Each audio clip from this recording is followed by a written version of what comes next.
Brandt swinging in, and it is a fair ball, and Wayzata wins it. Champlin Park back to state for the third straight year.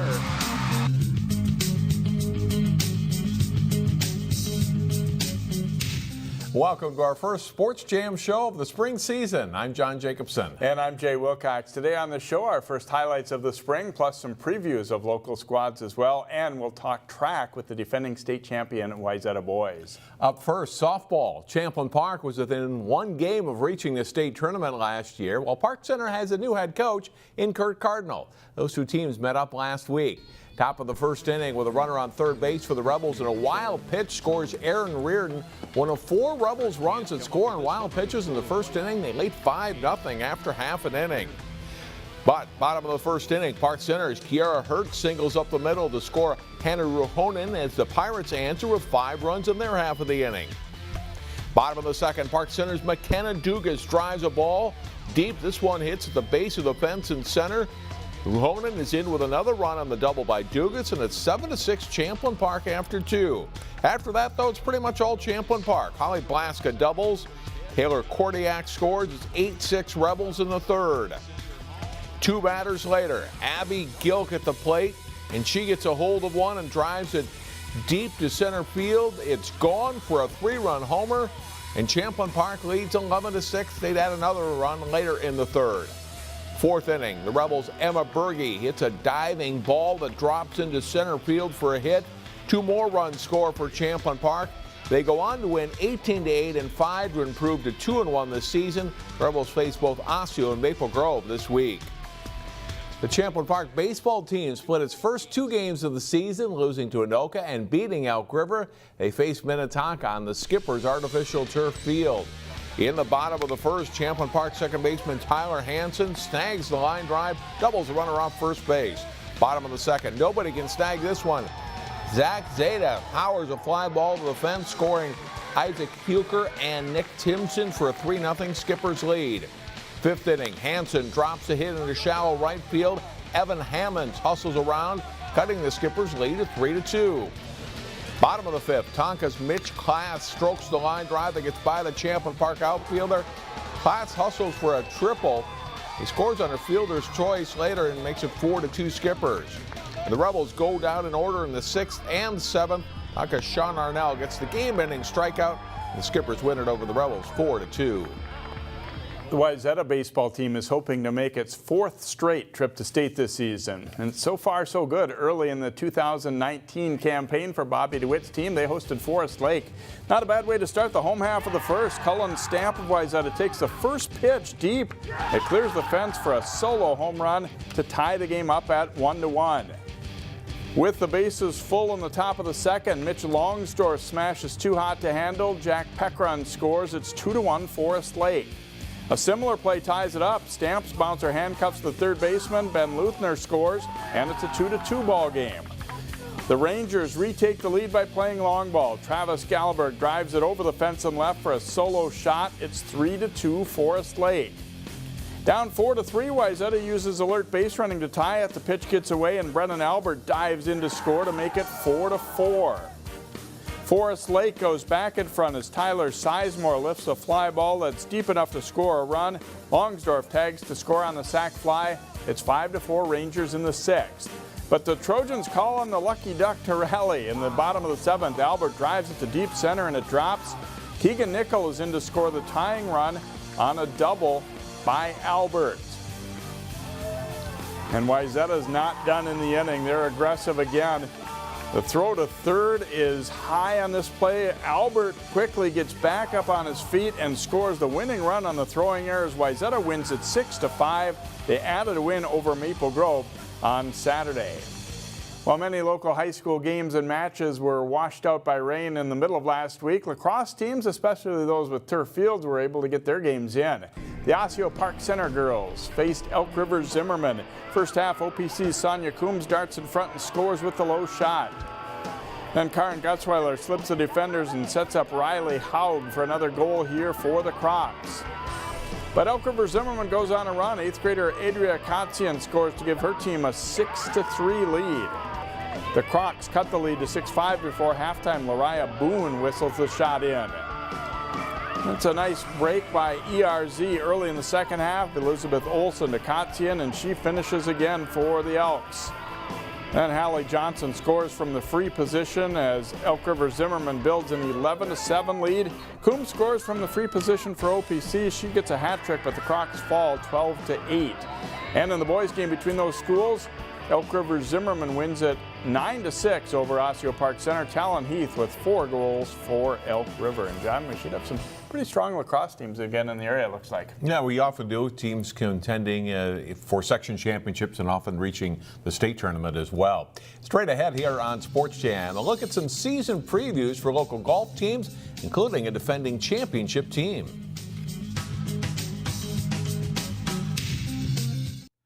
Welcome back to Sports Jam. Now a look at a few of the season preview stories we've run the past few weeks on CCX News. The Maple Grove boys golf team is a defending state Class 3A champion, and with a lot of good golfers back, the Crimson hopes to be in the postseason mix once again. Here's Jason Malillo with more.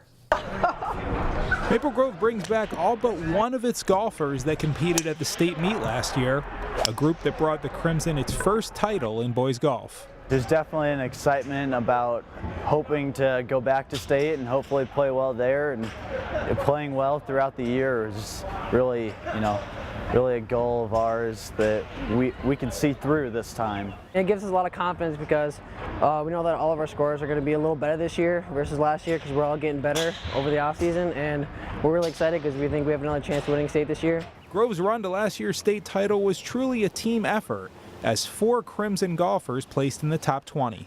We started out, we didn't win our conference, but we won sections, and we won the sections pretty good, which is awesome. And I think from then on, we just stepped it up a notch. And for when we had our first day at state, and to have the kids come back and come back strong the way they did, and to shoot the scores the way they did was incredible. Maple Grove will lean on its depth again this season, and the team will be challenged at several very good tournaments, which should better prepare the boys for the postseason. You get put under a lot of pressure situations where you're playing with good golfers alongside yourself during the state tournament, and if you can really handle that pressure and shoot a good score, then I think it'll help you. I know we're invited back to Tri-State, and we got invited out to an invite at Windsong, 2 big tournaments for state participants, and those will definitely be a good opportunity for us to hopefully compete well and at least see where we're at throughout the season. Jason Malillo, CCX Sports. Maple Grove won the Bunker Hills Invitational Thursday against a good field to get the season started. Well, teams are just starting to get outside now, get some practice rounds in and some competition. Earlier this month, we caught up with the Wayzata girls team as they prepare for the season. Finding space to practice golf early in the spring can sometimes be tough for high school players. On this day, the Wayzata girls team is at Inside Edge in Eden Prairie, gauging their swings with the use of the golf simulators. Simulators really help because it's so similar to the courses. Domes, not quite as much, but simulators really do help us a lot. You get a lot of data on the simulators. You get ball speed, you get club head speed, you get launch angles, you get different measurements that are tangible, so you can kind of see where they are. Numbers are up in the program, although just a few varsity players returned for the Trojans from their section lineup last spring, including Amy Burnham and Anna St. Martin. They're looking forward to the season and seeing some of the team's young girls develop. We have a lot of good younger players, including 2 middle schoolers, so it'll be exciting to see how they can add to our team and make us better this year. Wayzata finished second to Edina in the Section 6 tournament and qualified 3 players to state. The competition the Trojans face this season will be fierce. The road to the state tournament goes through Edina. They've been a power for the last several years, and they're going to be very good again this year, and they're a conference opponent as well. You know, the expectations are we compete for a conference championship, a section championship. Right now, the players are looking forward to seeing how their indoor swings translate once they get outside. Yeah, I just have to get used to hitting on the ground again because we don't have the divots inside, obviously, so I just have to remember to make my divots right again. I just can't wait until the snow's off the ground so we can get outside.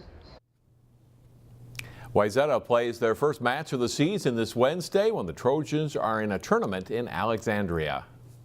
Well, tennis teams have also had to deal with some weather-related issues. Their courts don't take too long to dry up. The Champlain Park boys are looking for a bounce-back season after an uneven 2018 spring.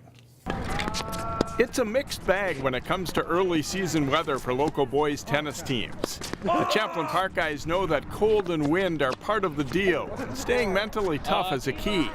Yeah, it's very important because like you can get down early too, and then you just got to battle back, and it's all mental in this sport, so it's good to just battle back and get the win. Having our hands being cold, you know, it's just makes the game harder, and I think, you know, moving you stay warm, but I think the hardest part is actually supporting a teammate after you win, because you're standing there in the cold, you're not moving, you're not warm. It's probably more mental and physical a lot of times, you know, so having that mentality of being able to, you know, gut through, you know, windy days or, you know, cold days or whatever, but just, I think the big thing too is being able to fight through, you know, frustrating shots or, you know, missing shots early on. The Rebels didn't have as strong of a season as usual last spring, finishing just under 500. They fully expect to better that mark this season, and a win to open the year against rival Anoka was a good start. I think we're going to do pretty good. We beat Anoka, so that's a strong start. They've usually been a pretty tough team for us, for sure. We have a rivalry with them because it's a border battle, and it's always good to get the first one out of the way too, so that was a good win for us. Yeah, win over a rival is definitely the greatest. It's always good to beat someone like Anoka, who is very good. They were very good, but we just happened to come up on top in majority of the games, and it just gives us a boost of energy. Champlain Parks isn't a program that typically draws elite top-level players, but what they do have is depth. That makes for good practices that help everyone improve. It makes practice a lot fun because it's very even competition throughout.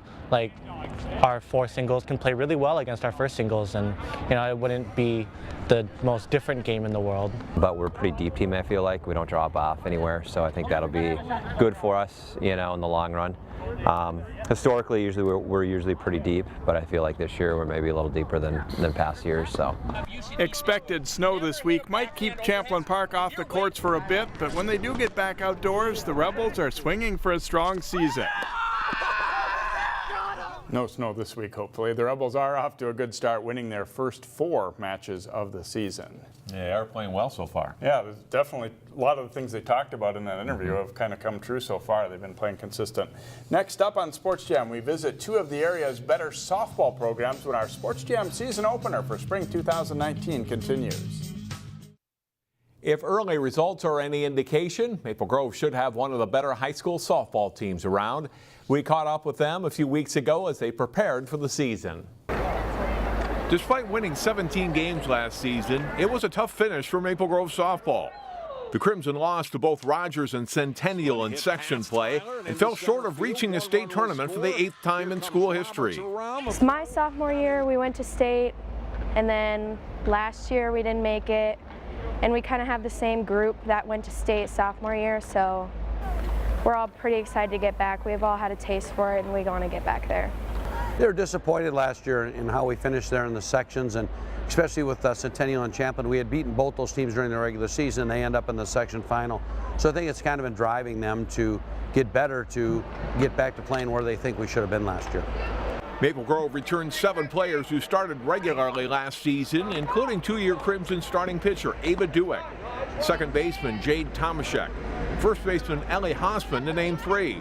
There's some good young talent too, but having a veteran returning core helps.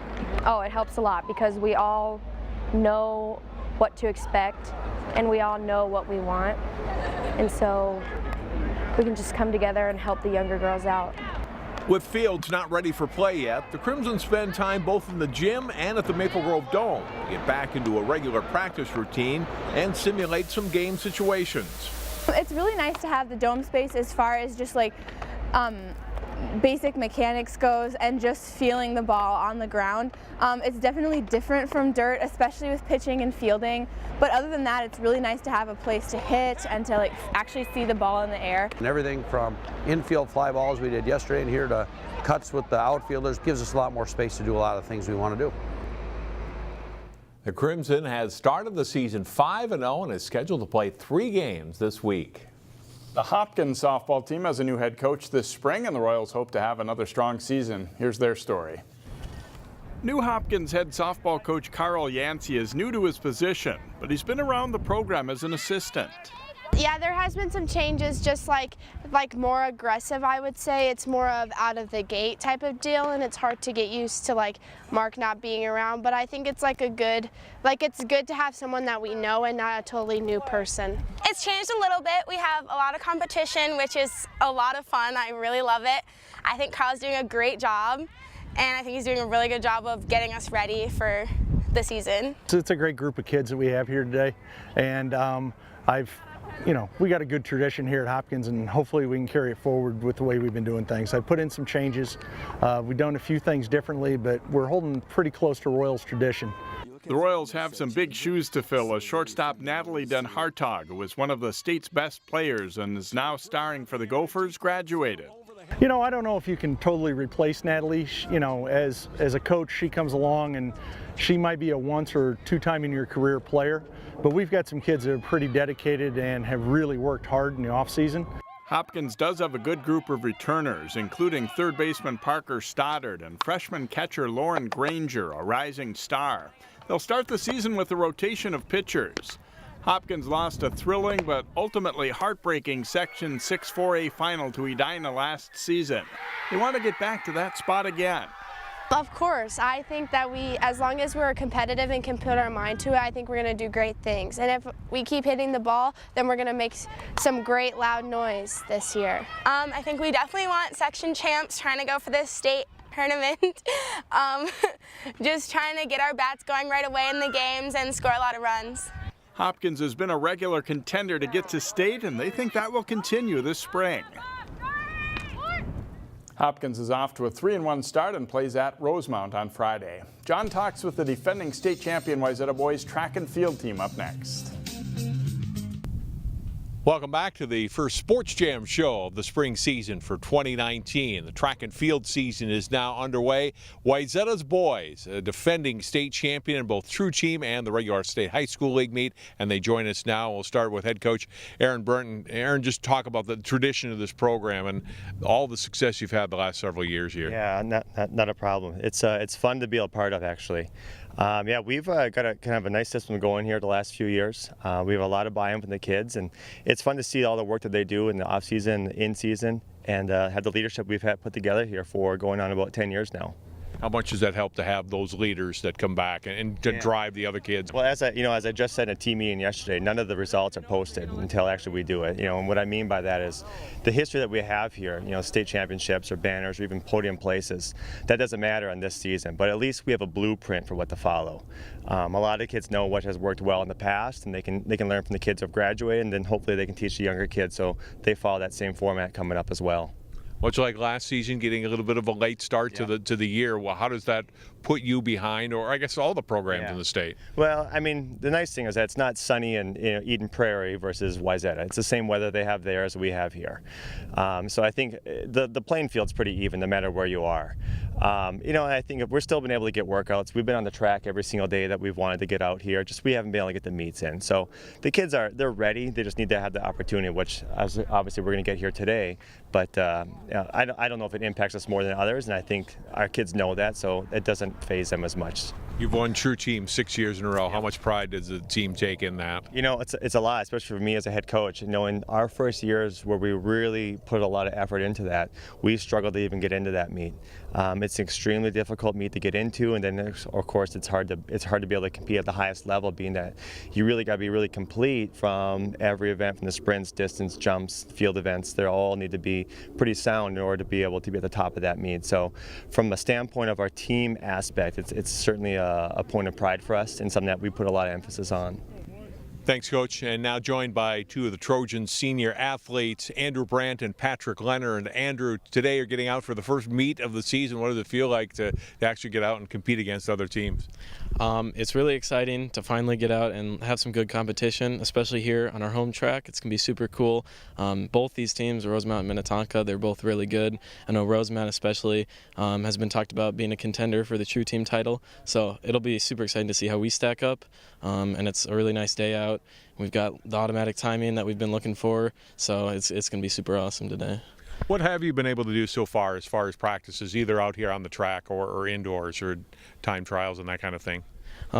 Practice-wise, we don't pay that much attention to the weather because you're gonna have to race and whatever. So we get out there. If it's cold, it's raining, it's snowy, whatever. I know the coaches have been out here snow blowing the track and clearing it for us. But we've also been able to get some indoor time trials in. So those have been super helpful to see how we're gonna stack up this season. I think this year it's the biggest that we've ever had, and that's awesome. That means more people are coming out, and it's definitely, we haven't been able to get some real competition in yet, but we look good, and that's what matters, and we're really confident as well. Andrew, enjoy your season. Thank you. Patrick, Leonard, tell me about your expectations for this team. How good can this Trojans boys track and field team be? So far this season, from our indoor meets and time trials, we're looking really good. I really like what we're seeing, especially from our sprinters so far. A lot of really good younger kids coming out for the team, which I think is really good. And then all around, throughout the other aspects of the team, we're also looking really good. So I'm really excited for this season. It's a fairly short season, so what do you work on to try to build fairly quickly to where you want to be at section meet time? We all train throughout the winter, just really get a good base in, and then we kind of start just grinding that down when the actual season starts. Our coaches do amazing job just getting us prepared for that section meet, and we just kind of let it happen. Patrick, good luck this season and enjoy the year. Thank you. Patrick Leonard and Andrew Brandt, Wayzata boys track and field as they get ready for another great season here on the track at Wayzata. We'll take a break and come back and wrap up the show. First, here's a look, though, at the returning medalists in track and field from our area.